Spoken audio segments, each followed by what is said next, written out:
تو کرنی ہے کہ جس کو عام الفاظ میں کہے کہ انہوں نے کوئی لچ تلنی ہے، تو انہوں نے کچھ نہ کچھ ایسا ضرور کرنا ہے کہ جو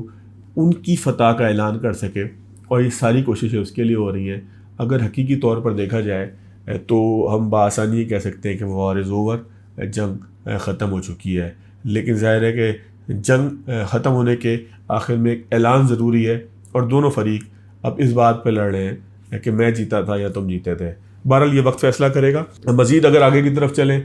تو ڈونلڈ ٹرمپ نے اور بھی باتیں کی، ڈونلڈ ٹرمپ نے اپنے میڈیا کے اوپر بھی تنقید کی، اور اگر جو ہے وہ امریکی وزیر جنگ یا امریکی وزیر خزانہ کی بات کی جائے تو ٹرمپ کی پوری کابینہ اب ہمیں ایک پیج پہ نظر آتی ہے، جو یہ تو کہتی ہے کہ ایران کے ساتھ ہمارا معاہدہ ہو گیا ہے، لیکن مختلف ایسی شرلیاں یا ایسی باتیں کرتی ہے کہ جو اس بات کی دلیل ہے کہ وہ یہ ثابت کر سکیں کہ وہ جیتے ہیں۔ اس کا مطلب یہ ہے کہ ڈونلڈ ٹرمپ اب عسکری میدان سے نکل کے بیانیے کے میدان میں آ گئے ہیں، اور جب ایک سے زیادہ لوگ یہ بات کر رہے ہوں، ان کی کابینہ کے لوگ یہ بات کر رہے ہوں، چاروں طرف سے ایک کوارڈینیٹڈ ایفرٹ ہو، تو یہ ہمیں بتاتا ہے کہ سچویشن روم میں یہ طے ہوا کہ اب ہم نے نیریٹو بنانا ہے، بیانیہ بنانا ہے، جس میں ہم نے لوگوں کو بتانا ہے کہ ہم جیتے ہیں۔ ایران بھی یہی کر رہا ہے۔ باقر کالیباف نے جو ہے وہ ایران کے پارلیمنٹ کے سیشن سے جو ہے وہ بات چیت کی، خطاب کیا، گفتگو کی۔ ان کا بھی یہی کہنا تھا کہ ہم اعتماد نہیں کرتے اور ایسا معاہدہ کرنا چاہتے ہیں کہ جو ہماری فتح کا سبب بنے یا ایران کی عوام کے جو ہے وہ معاملات کا، حقوق کا تحفظ کرے۔ بہرحال اس کو کنکلوڈ کرتے ہیں بات کو، اور گفتگو یہی کنکلوڈ ہوتی ہے کہ معاہدہ ہو چکا ہے، وار از اوور۔ اب جو ہے وہ اس کا اعلان ہونا ہے، جس کے لیے تجویز یہ آ رہی ہے کہ اگلے ہفتے کسی وقت جو ہے وہ ہو سکتا ہے، لیکن بہرحال جو بھی صورتحال ہوگی وہ انشاءاللہ بہتری کی طرف جائے گی، کیونکہ اب دونوں جانب سے جنگ دوبارہ شروع کرنے کی بات نہیں ہو رہی، تو آپ یہ کہہ سکتے ہیں کہ ایک اسٹیپ جو ہے وہ تھوڑا سا آگے بڑھے۔ پیرس میں دو کلبز کے درمیان میچ ہوتا ہے، میچ میں جو ہے وہ ایک جو گروہ ہوتا ہے وہ فتح کا جشن منا رہا ہوتا ہے کہ دوسرا گروہ جو ہارے ہوئے ٹیم کا سپورٹر ہوتا ہے وہ آ کے ان پہ حملہ کر دیتا ہے، اور بڑے پیمانے پہ فرانس میں دنگے فساد شروع ہو جاتے ہیں۔ اور یورپ میں اگر ہم یہ دیکھیں تو اس طرح کے دنگے فساد، کھیل کے میدان کے باہر ہو جانا، یہ عام سی بات ہے، لیکن بہرحال یہ کلچر بیان کرتا ہے کہ کس طریقے سے قانون نے سب کو باندھ کے رکھا ہوا ہے، ورنہ انسان ہر جگہ ایسے ہی ہوتے ہیں جو موقع ملنے پہ اسی طریقے سے دنگا فساد کرتے ہیں۔ بہرحال ایک اپنی نوعیت کا عجیب و غریب واقعہ ہے، فرانس ہو، اسپین ہو، اٹلی ہو، یہاں اس طرح کے واقعات، ایون جرمنی ہو، یہاں یہ 3-4 ملک ایسے ہیں کہ جہاں ہم نے دیکھا ہے کہ فیسٹیول کے نام پر بھی جو ہے وہ دنگے فساد ہو جاتے ہیں، رائٹ ہو جاتے ہیں۔ گریس میں، یونان میں بھی کبھی ایسا ہو جاتا ہے کہ پولیس پہ حملے ہو جاتے ہیں۔ یہ واقعہ جو ہے وہ کسی تھرڈ ورلڈ کنٹری کی بات نہیں ہو رہی ہے، یورپ کی بات ہو رہی ہے۔ پاکستان میں ایسا ہو جائے تو پوری دنیا اس کی مذمت بھی کرتی ہے اور حیران ہو کے دیکھتی بھی ہے، اور یہ بھی کہتی ہے کہ شاید یہ معاشرہ پڑھا لکھا نہیں ہے، یہ معاشرہ جو ہے وہ سمجھدار نہیں ہے، یہ معاشرہ شاید پیسوں کی وجہ سے ایسا کرتا ہے۔ لیکن وجہ کوئی بھی ہو سکتی ہے، دنیا میں انسان اپنی فطرت سے مجبور ہے، وہ ایسے ہی کرتا ہے۔ ایک خبر جو ڈونلڈ ٹرمپ کے حوالے سے میں نے ابتدا میں بھی کہا کہ ڈونلڈ ٹرمپ کا والٹر اکیڈمی کے اندر جو ملٹری اکیڈمی ہے، ریڈ والٹر اکیڈمی، امریکہ کی ملٹری اکیڈمی ہے، وہاں پر ان کا طبی معائنہ ہوا۔ ڈونلڈ ٹرمپ تقریباً 80 سال کے ہو چکے ہیں اور بڑے بزرگ قسم کے جو ہے وہ صدر ہیں، لیکن بڑے جوان اور بڑے جو ہے وہ اپنی گفتگو کے حساب سے بڑے پرعزم نظر آتے ہیں۔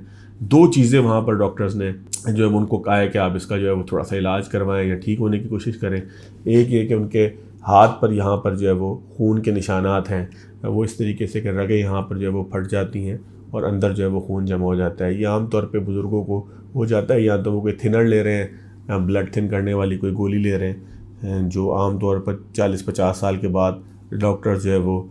سجیسٹ کرتے ہیں کہ آپ بلڈ تھنر لے لیں، جس سے جو ہے وہ آپ کا خون پتلا ہو جائے۔ تو خون پتلا کرنے کی کوئی دوائیاں تو وہ لے رہے ہیں جس کا کوئی سائیڈ افیکٹ ہے یا اور کوئی معاملہ ہے، کیونکہ والٹر اکیڈمی میں یہ بھی کہا گیا ہے کہ ڈونلڈ ٹرمپ وزن کم کریں۔ ان کا اس وقت وزن 108 kg ہے، تو اس کے لیے وہ ایکسرسائز کریں، اپنی ڈائٹ میں تبدیلی کریں، فزیکلی ایکٹیو ہو جائیں، اس طرح کی بات کی گئی ہے۔ لیکن جو سب سے اہم بات یہ ہے کہ ڈونلڈ ٹرمپ کو مجموعی طور پر فٹ اور صحت مند قرار دیا ہے۔ تو بحیثیت نوجوان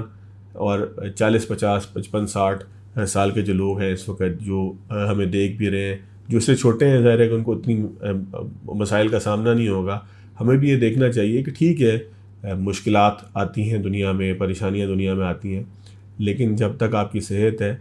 اس وقت تک جو ہے وہ اس نعمت کا ٹھیک سے خیال رکھیں۔ اور آپ دیکھیں کہ ڈونلڈ ٹرمپ 80 سال کے ہونے کے باوجود تمام چیزوں کے اندر کوگنیٹو ان کے جو اسکلز تھے اور جو دیگر یعنی کہ ان کی سننے کی، سوچنے کی، سمجھنے کی جو صلاحیت تھی، اس تمام کو بالکل درست قرار دیا ہے اور اس بات کے لیے ان کو بالکل فٹ قرار دیا ہے کہ وہ امریکہ کی جو کمانڈ ہے، جو فورسز کی کمانڈ ہے، وہ اس کے لیے بھی فٹ ہے۔ تو ہمیں بھی یہ سوچنا چاہیے کہ ایک 80 سال کا آدمی جو بات جو مرضی کرے، وہ اس کا ایک اپنا ایک ٹھیک ایک بہت امیر آدمی ہے، لیکن ہمیں بھی جو ہے وہ اپنی فٹنس کے اوپر توجہ دینی چاہیے،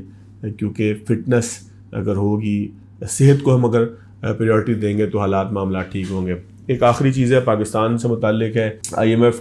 سمجھ گیا ہے کہ ہم پاکستان کے اندر جو ہے وہ ٹیکس جمع کرنے سے بالکل قاصر ہیں، ہم طاقتور طبقوں کے اوپر ٹیکس نہیں لگانا چاہتے، طاقتور طبقے ٹیکس دینا نہیں چاہتے، ایف بی آر جو ہے وہ ٹیکس کلیکٹ کرنے کے لیے سنجیدہ نہیں ہے، اس کو جو ٹارگٹس دیے جاتے ہیں وہ انریلسٹک ہوتے ہیں، یا وہ جو ٹارگٹس ہیں وہ شاید پورے نہیں ہو سکتے، لہٰذا اس نے دو چیزیں یہاں پر ڈھونڈ لی ہیں پاکستان میں جن کے اوپر وہ بار بار ٹیکس لگانے کی بات کرتا ہے۔ ایک پیٹرولیم لیوی، کیونکہ ایک رکشے والے نے بھی اپنے رکشے میں پیٹرول ڈلوانا ہے، ایک بائکیا جو چلاتا ہے، جو بائک رائڈر ہے، اس نے بھی بائک میں پیٹرول ڈلوانا ہے، ایک میں اگر اپنے چینل کی بات کروں تو فوٹوگرافر سے لے کے کیمرہ مین تک اور کیمرہ مین سے لے کے ایڈیٹر تک ہر بندے نے موٹر سائیکل پہ آنا جانا ہے، اس نے بھی پیٹرول ڈلوانا ہے۔ ہو سکتا ہے اس کی تنخواہ 30,000 ہو، 35,000 ہو، 40,000 ہو، لیکن پیٹرول اس نے بھروانا ہے اور اس کو پیٹرول کے اوپر پیٹرولیم لیوی کے 100-200 روپے جو ہے وہ حکومت کو دینے ہیں، کیونکہ حکومت اس قابل نہیں ہے، حکومت نااہل اتنی ہے، کہیں کی بھی حکومت ہو وہ اتنی نااہل ہے، صوبوں سے اور فواق دونوں کی بات کروں، وہ اتنی نااہل ہے کہ وہ ان لوگوں سے ٹیکس لے سکے کہ جو ٹیکس دینے کے قابل ہیں یا جن پہ ٹیکس بنتا ہے، تو وہ لوگوں سے ٹیکس لینے کے بجائے ایک بلینکٹ قسم کا ٹیکس کا سسٹم متعارف کروایا تھا جس کو پیٹرولیم لیوی کہا جاتا ہے، یعنی کہ پیٹرول کی ہر بوند کے اوپر آپ کو ٹیکس دینا ہے، اور ہر بوند کے اوپر ٹیکس ہر اس فرد کو دینا ہے کہ جو ٹیکس بیچارہ دینے کے لیے ایلیجیبل نہیں ہے یا جسے ٹیکس لیا جانا بنتا نہیں ہے بلکہ اس کی تو مالی مدد کرنا بنتا ہے، وہ بھی جو ہے وہ ٹیکس دینے پہ مجبور ہے۔ پھر آئی ایم ایف نے ایک اور پاکستان کو مشورہ دیا ہے کہ آپ سیلز ٹیکس 18% سے بڑھا کر 19% کر دیجئے، یعنی کہ آپ ٹیکس جمع کرنے کا سسٹم کو ٹھیک کرنے کا کام ہی نہ کریں اور آپ سیلز ٹیکس بڑھا دیں، اور سیلز ٹیکس بڑھنے کا مطلب یہ ہے کہ یہ پین سے لے کے یہ جو ہے وہ کاغذ کی چٹوں کے پیڈ تک اور یہ پانی کی بوتل سے لے کے کوئی بھی چیز آپ خریدیں گے، صابن ہو، آٹا ہو، جو بھی ہو جس کے اوپر سیل ٹیکس لگتا ہے، وہ 18 کے بجائے 19% ہوگا۔ یہ بہت بڑا چینج ہوتا ہے، اور یہ ایسے موقع پہ چینج ہے کہ جب انڈیا کے اندر سیلز ٹیکس کو گزشتہ برس ہم نے دیکھا کہ کم کیا گیا۔ سیلز ٹیکس تو کم کیا جاتا ہے تاکہ لوگوں کے اوپر سے جو ہے وہ بوجھ کم ہو، لیکن یہاں پہ آئی ایم ایف آپ کو کہتا ہے کہ آپ ٹیکس کے نظام کو ٹھیک بے شک نہیں کر سکتے، آپ نااہل اتنے ہیں، تو آپ اس طرح سے ٹیکس جو ہے وہ جمع کر لیجئے۔ پھر لوگوں کی امید یہ تھی کہ شاید گاڑیوں کے اوپر ٹیکس جو ہے وہ کم ہوگا، اور کون سی گاڑیوں کے اوپر کم ہوگا؟ ای ویز کے اوپر، یعنی کہ جو الیکٹرک ویکلز ہیں ان کے اوپر ٹیکس کم ہوگا، اور جو ہائبرڈ الیکٹرک ویکلز ہیں ان کے اوپر بھی ٹیکس کم ہوگا۔ اس لیے کم ہوگا کہ تاکہ وہ گاڑیاں سستی ہو جائیں اور لوگ پیٹرول والی گاڑی لینے کے بجائے جو ہے وہ بآسانی الیکٹرک ویکل لیں، بجلی سے اس کو چارج کریں، گھماتے پھریں۔ اور پھر بجلی کے لیے لوگوں نے انتظام یہ کیا ہوا تھا کہ سولر لگایا ہوا تھا، تو لوگوں کو سہولت کیسے ہو جائے، آئی ایم ایف اس کے اوپر بھی بخوبی بڑے ڈیپتھ کے ساتھ سوچتا ہے، اور لوگوں کی سہولت نہ ہو جائے اس لیے آئی ایم ایف نے کہا ہے کہ آپ سولر پینل پہ بھی ٹیکس لگائیں، اور ٹیکس ایسے لگائیں کہ اگر 10% یا 12% اس کے اوپر جو ہے وہ سیلز ٹیکس تھا، 10% تھا تو اس کو 18% کر دیجیے، یعنی کہ 8% اس کے اوپر ٹیکس بڑھا دیجیے۔ ای ویز کے اوپر اگر آپ 2-3% ٹیکس لیتے اس کو بھی 18% کر دیجیے، یعنی کہ کوئی ایسا ذریعہ نہ چھوڑیں کہ جہاں سے لوگوں کو ریلیف ہو جائے کہ وہ ای وی لے کے جو ہے وہ چلا لیں۔ اور پھر آئی ایم ایف نے یہ بھی کہا ہے کہ یہ جو آپ سیلز ٹیکس کی چھوٹ دے رہے ہیں یہ بیسیکلی آپ اشرافیہ کو دے رہے ہیں، تو کہیں نہ کہیں تو آئی ایم ایف بھی جو ہے وہ دیکھ رہا ہے آپ کہ عیاشیوں کے لیے جس طرح سے پاکستان میں ٹیکس کا پورا نظام سپورٹ میں آتا ہے، تو یہ آئی ایم ایف خدا کا قہر کی صورت میں